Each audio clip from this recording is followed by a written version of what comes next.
Hola, querido amigo, bienvenido nuevamente a este tu curso, el El mejor mejor manual manual de de crianza. crianza. Y estamos como familia nuevamente reunidos, escuchando este maravilloso programa, el mejor manual de crianza, estudiando la Biblia. Estamos frente a la Biblia. La Biblia es el mejor manual de crianza y es el mejor manual de vida para todas las personas en todas las etapas de sus vidas. Y estamos en una serie maravillosa, la Carta a los Gálatas, y estamos aprendiendo acerca de la libertad. La gracia te hace libre. Quiero decir que la Biblia enseña claramente que cuando nosotros tenemos la relación correcta con Dios, somos libres. Lo vuelvo a decir. Cuando nosotros tenemos la relación correcta con Dios, somos libres. La relación correcta con Dios es en los términos de Dios. La relación correcta con Dios es a la manera de Dios. Y pues las sagradas escrituras nos muestran cómo tener la relación correcta con Dios y nos muestran entonces como consecuencia qué significa vivir con absoluta libertad. Y esta sección de la carta a los Gálatas es muy importante porque estamos analizando la esencia de lo que es ser libre. ¿Qué es ser libre? Eso lo estamos estudiando. Desde la clase anterior estamos en Gálatas capítulo 5 versículos 22 y 23. Vamos a leerlo nuevamente. Gálatas capítulo 5 versículos 22 y 23. Y dice la Biblia así.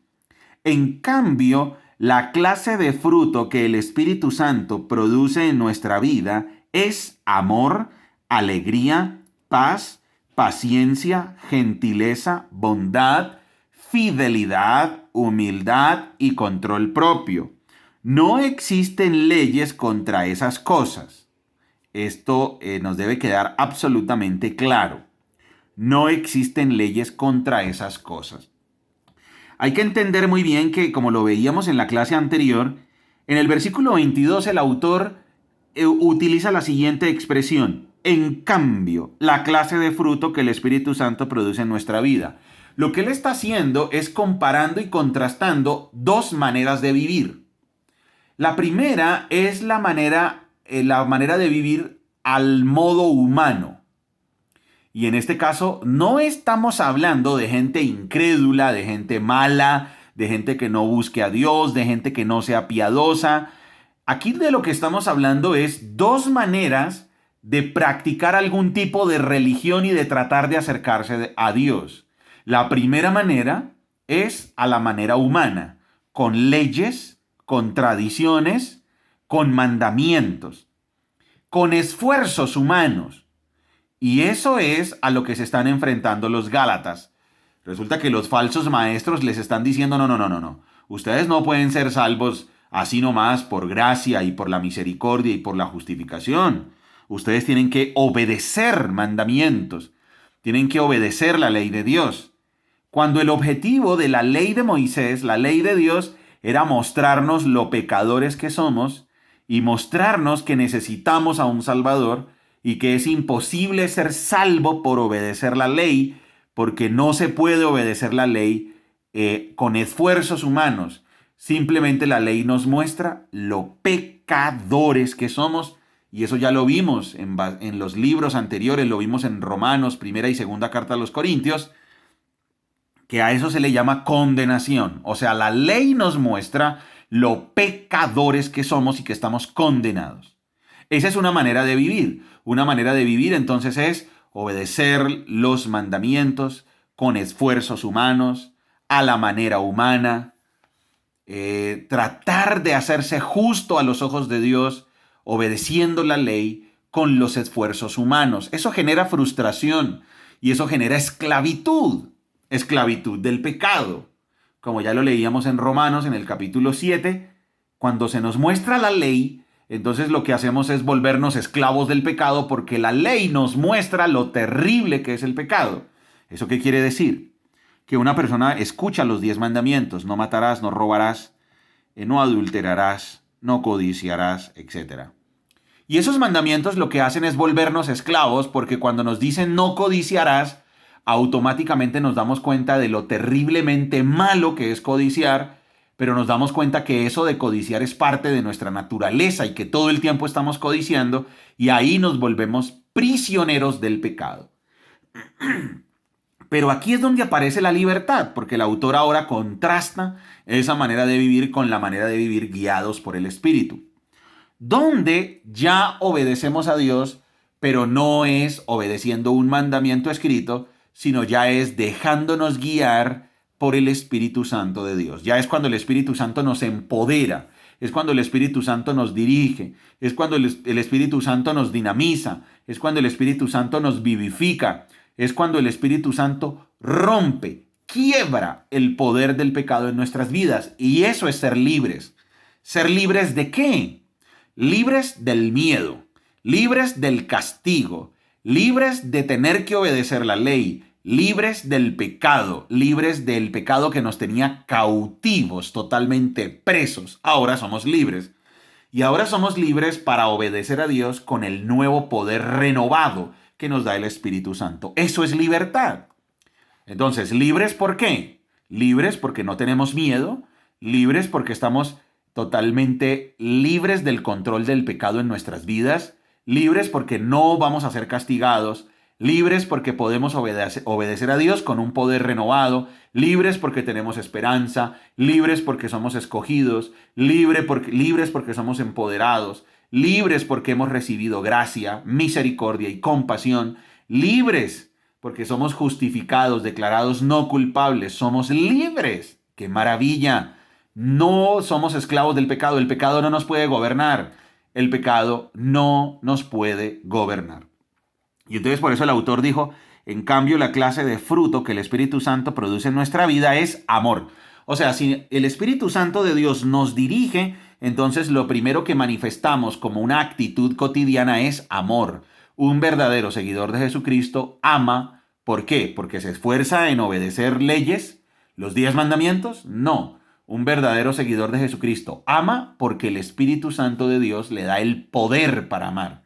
El verdadero seguidor de Jesucristo ama porque el Espíritu Santo le da el poder para amar. Y en nuestra clase anterior ya vimos amor, que Dios nos da ese amor, la decisión disciplinada de darnos a los demás, de entregarnos por los demás, de servirles a los demás, es un don que nos da Dios. Y también ya vimos el gozo, amor, alegría o gozo. El gozo, ya dijimos que es la certeza de nuestro Señor. El gozo es un regalo de Dios. El gozo nace de esa convicción profunda de tener a Dios. Dijimos que el gozo es un estado del alma de profundo bienestar y satisfacción, producido por la certeza de la esperanza y la relación profunda con Dios y con su Hijo Jesucristo. Dice, en cambio, la clase de fruto que el Espíritu Santo produce en nuestra vida es amor, alegría. Ahora vamos con el siguiente ingrediente del fruto, que es paz. Amor, alegría y paz. La paz es una calma interior que viene como resultado de la relación personal con Cristo. Si se dan cuenta que ese fruto, ese estilo de vida y esas actitudes están íntimamente ligadas con nuestro Señor Jesucristo, con estar unidos a Jesucristo, con tener una relación con Jesucristo, en ser salvos con Jesucristo. Recuerden que Jesucristo es el protagonista de las Sagradas Escrituras. Jesucristo es el centro de nuestra vida porque Él es el camino al Padre. Es la vida que se caracteriza por la noción de tenerlo todo. Eso es tener paz. Y no tiene que ver con las circunstancias temporales. Eso es algo que ocurre en todos los componentes del fruto. O sea, estas actitudes no son el resultado de ciertas circunstancias. Estas actitudes, amor, alegría y paz, no son el resultado de mis vivencias, de mi vida. No, estas actitudes son regalos de Dios, son dadas por el Espíritu Santo. Vamos a analizar Juan 14, 27. Vamos a ir al Evangelio de Juan. Aquí en el Nuevo Testamento, después de Lucas, encontramos a Juan y vamos a buscar Juan 14, 27. Juan 14, 27 dice así. Les dejo un regalo, dijo Jesucristo, paz en la mente y en el corazón. Y la paz que yo doy es un regalo que el mundo no puede dar. Así que no se angustien ni tengan miedo. ¡Qué maravilla! Aquí nuestro Señor Jesucristo está asegurando paz en momentos de dificultad. Aquí hay que tener en cuenta que nuestro Señor Jesucristo está hablando y les está diciendo a sus discípulos, bueno, vienen momentos difíciles, yo voy a ser sacrificado, yo voy a morir, voy a resucitar. Sin embargo, mi regalo para ustedes es paz. Vuelvo y les digo, vamos a volver a leer Juan 14, 27. Les dejo un regalo, si ven, es un regalo de parte de Dios. Paz en la mente y en el corazón. Y la paz que yo doy es un regalo que el mundo no puede dar. Así que no se angustien ni tengan miedo. Maravilloso. Vamos ahora a Filipenses 4:7. Entonces, paz es un regalo de Dios. Igual que el fruto del Espíritu Santo en general es un regalo de Dios. Filipenses capítulo 4, versículo 7. Vamos a leerlo. Así experimentarán la paz de Dios que supera todo lo que podemos entender. La paz de Dios cuidará su corazón y su mente mientras vivan en Cristo Jesús. ¡Qué maravilla! ¡Qué maravilla! Otra vez. Mire, así experimentarán la paz de Dios que supera todo lo que podemos entender.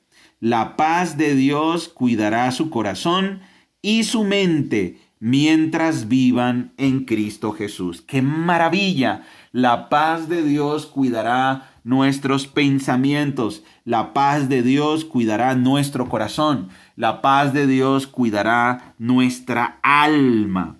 ¡Qué maravilla! Experimentar la paz de Dios. Vamos a ir a Colosenses 3:14.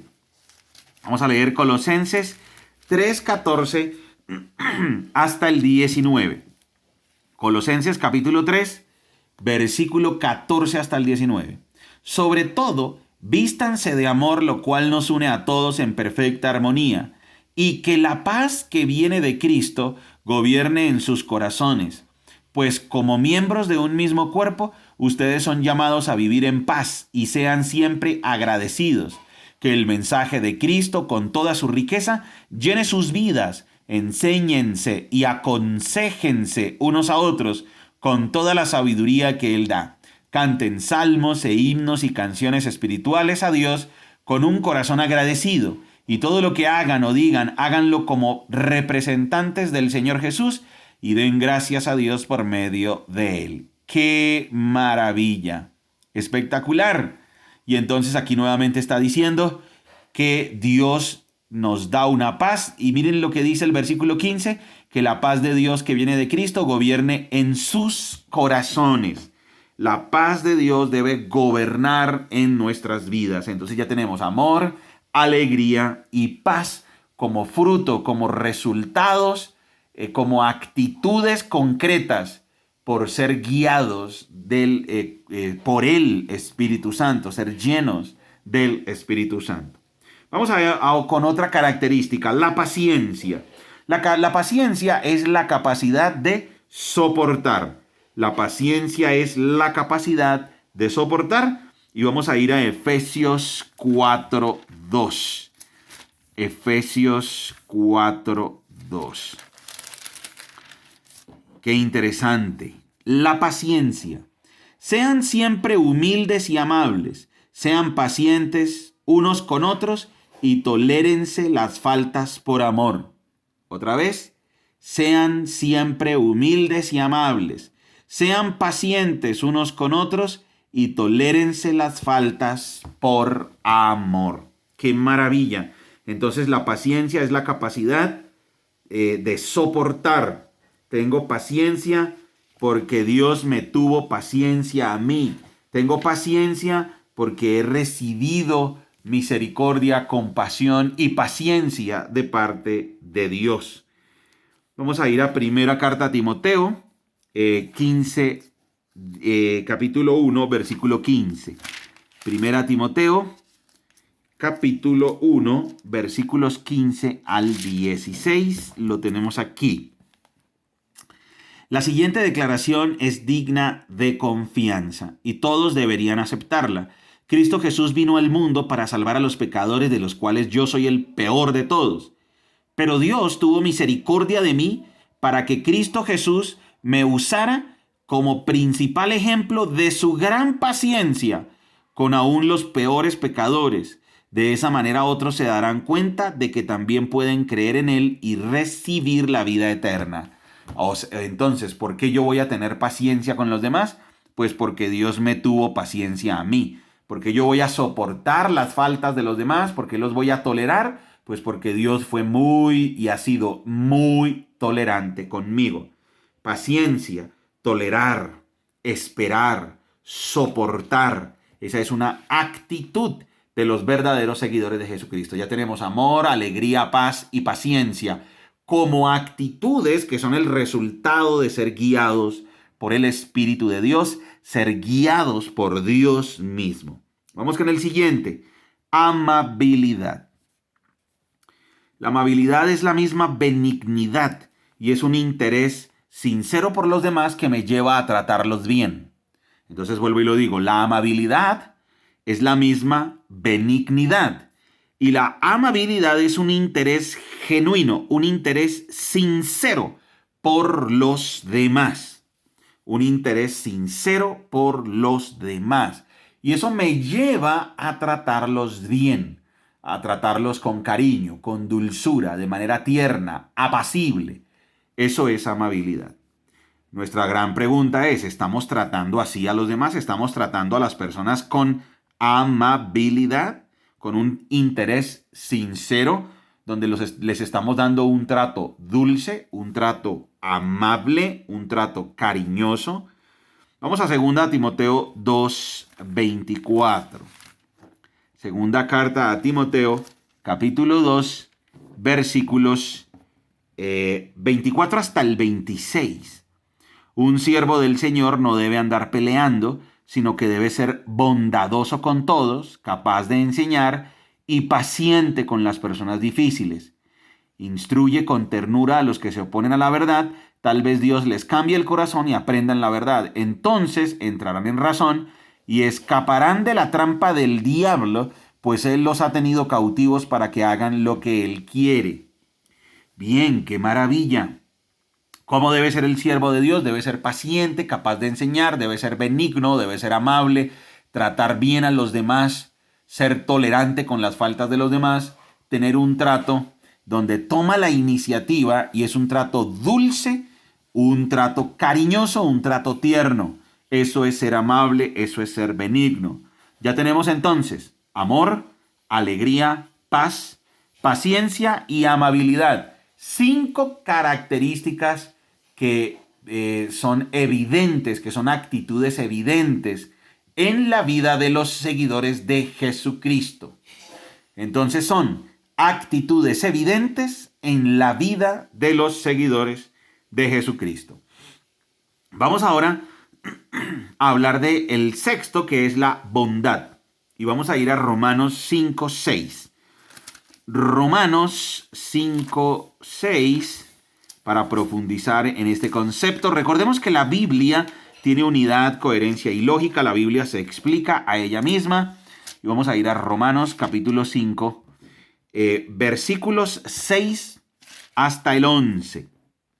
Dice la Biblia: cuando éramos totalmente incapaces de salvarnos, Cristo vino en el momento preciso y murió por nosotros, pecadores.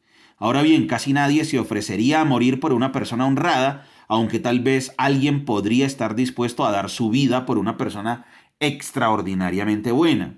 Pero Dios mostró el gran amor que nos tiene al enviar a Cristo a morir por nosotros cuando todavía éramos pecadores. Entonces, como se nos declaró justos a los ojos de Dios por la sangre de Cristo, con toda seguridad, Él nos salvará de la condenación de Dios, pues como nuestra amistad con Dios quedó restablecida por la muerte de su Hijo cuando todavía éramos sus enemigos, con toda seguridad seremos salvos por la vida de su Hijo. Así que ahora podemos alegrarnos por nuestra nueva y maravillosa relación con Dios.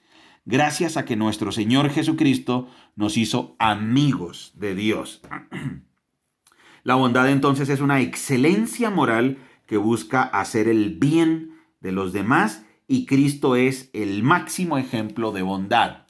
Dios el Padre envía a su Hijo a morir por nosotros. ¡Qué gran acto de bondad de nuestro poderoso Dios! Dios el Padre de nuestro Señor Jesucristo, Dios el Creador de todo lo que existe, Dios el Padre de Abraham, de Isaac, de Jacob, Dios el Creador de cada cosa que existe en el vasto universo. Él nos dio un regalo precioso a su propio Hijo. Ese es el ejemplo máximo de bondad. Que toda la alabanza sea para Dios el Padre de nuestro Señor Jesucristo. Cuando nosotros practicamos la bondad, es Dios el que se lleva el crédito. Vamos a ir a segunda carta a los Tesalonicenses, capítulo 1. Vamos a ir segunda carta a los Tesalonicenses. Y vamos a buscar segunda carta a los Tesalonicenses 1:11. Lo tenemos aquí. Segunda carta a los Tesalonicenses, capítulo 1, versículos 11 y 12. Así que seguimos orando por ustedes, pidiéndole a nuestro Dios que los ayude para que vivan una vida digna de su llamado, que Él les dé el poder para llevar a cabo todas las cosas buenas que la fe los mueve a hacer. Entonces el nombre de nuestro Señor Jesús será honrado por la vida que llevan ustedes y serán honrados junto con Él. Todo esto se hace posible por la gracia de nuestro Dios y Señor Jesucristo. Y entonces aquí tenemos, ¿quién se lleva el crédito? Dios se lleva el crédito. O sea, no se trata de que, ay, miren usted cómo es de buena gente, de verdad, usted es muy buena gente, usted. No. Yo no soy el buena gente. Yo no me debo llevar el crédito. El que se lleva el crédito es Dios. Vamos con el siguiente fruto, la siguiente parte del fruto, que es fe, fidelidad. Es conducirse como una persona leal y digna de confianza. Conducirse como una persona leal y digna de confianza, pues Dios es fiel. Dios es fiel. Y vamos a ir a primera carta a los Tesalonicenses 5:23. Aquí nomasito, cerquitita donde estábamos. Primera carta a los Tesalonicenses, capítulo 5, versículos 23 y 24. Fidelidad. Ahora que el Dios de paz los haga santos en todos los aspectos y que todo su espíritu, alma y cuerpo se mantenga sin culpa hasta que nuestro Señor Jesucristo vuelva. Dios hará que esto suceda porque aquel que los llama es fiel. La fidelidad es una característica de Dios. Dios es fiel. Y por eso si el Espíritu Santo está en nosotros, el Espíritu Santo produce esa actitud en nuestras vidas. La fidelidad. Vamos a ir a Apocalipsis 2:8. Apocalipsis 2:8. Vamos a buscarlo por aquí. Apocalipsis 2:8. Vamos a ir a Apocalipsis 2:8 al 11. Dice así. Escribe esta carta al ángel de la iglesia de Esmirna. Este es el mensaje de aquel que es el primero y el último, que estuvo muerto, pero ahora vive. Yo sé de tu sufrimiento y tu pobreza, pero tú eres rico. Conozco la blasfemia de los que se te oponen. Dicen ser judíos, pero no lo son, porque su sinagoga le pertenece a Satanás. No tengas miedo de lo que estás a punto de sufrir. El diablo meterá a algunos de ustedes en la cárcel para ponerlos a prueba y sufrirán por 10 días, pero si permaneces fiel, incluso cuando te enfrentes a la muerte, te daré la corona de la vida. Todo el que tenga oídos para oír debe escuchar al Espíritu y entender lo que dice a las iglesias. Los que salgan vencedores no sufrirán daño de la segunda muerte. Y entonces la fidelidad es permanecer al lado de. Aquí en Apocalipsis nos están mostrando a la iglesia de Esmirna. Y Esmirna, la iglesia de Esmirna allá en Asia Menor, mostró que era fiel, permanecía al lado del que le hizo las promesas, al lado de Dios, al lado de Jesucristo. permanecer fieles al lado de. Esa es una característica de los verdaderos seguidores de Jesucristo. Permanecemos fieles al lado de Dios, al lado de sus promesas, al lado de lo que Él es. Después sigue la humildad, que es la misma mansedumbre, y es la sumisión a la voluntad de Dios, es la disposición a ser enseñados, es la consideración a los demás. Vuelvo y lo digo, ¿qué es humildad? La misma mansedumbre. Es sumisión a la voluntad de Dios, disposición a ser enseñados y consideración a los demás. ¡Qué maravilla! Eso es ser humildes. La Biblia está llena de pasajes que nos dicen la importancia de la humildad. Vamos a ir a Santiago 1:21. Vamos a buscar aquí en Santiago, epístola, la carta del apóstol Santiago. Y vamos a leer Santiago 1:21. ¿Qué nos tiene que decir Santiago acerca de esta actitud producida por el Espíritu Santo? Así que quiten de su vida todo lo malo y lo sucio y acepten con humildad la palabra que Dios les ha sembrado en el corazón, porque tiene el poder para salvar su alma. Acepten con humildad la palabra. Esa es una característica de los verdaderos seguidores de Jesucristo. Aceptan, reciben con humildad la Biblia, las enseñanzas de la Biblia. Reconocen que necesitan ser entrenados, ser guiados por la Biblia. La humildad es una característica demasiado importante en la vida de todo seguidor de Jesucristo. Ser humilde para aprender de los demás, ser humilde para someterse a la voluntad de Dios, ser humildes para tener disposición a ser enseñados, ser humildes, considerar a los otros como superiores, que tenemos mucho que aprender de ellos. Y terminamos con la templanza, que es el mismo dominio propio. Templanza, dominio propio. Y vamos a primera carta a los Corintios 9:24. Aquí nos devolvemos. Primera carta a los Corintios 9:24. Primera carta a los Corintios, capítulo 9, versículos 24 hasta el 27. ¿No se dan cuenta de que en una carrera todos corren, pero solo una persona se lleva el premio? Así que corran para ganar. Todos los atletas se entrenan con disciplina, lo hacen para ganar un premio que se desvanecerá, pero nosotros lo hacemos por un premio eterno. Por eso yo corro cada paso con propósito, no solo doy golpes al aire. Disciplino mi cuerpo como lo hace un atleta, lo entreno para que haga lo que debe hacer. De lo contrario, temo que después de predicarles a otros, yo mismo quede descalificado. La templanza entonces es el control propio, el dominio propio, tener la capacidad de autodisciplinarse, es tener la capacidad de la temperancia, el equilibrio, el dominio del ser. No ser impetuosos, no ser impulsivos, no dejarnos arrastrar por nuestra naturaleza pecaminosa. Eso es templanza. Vamos a ir a Romanos capítulo 8, versículo 4. Romanos capítulo 8,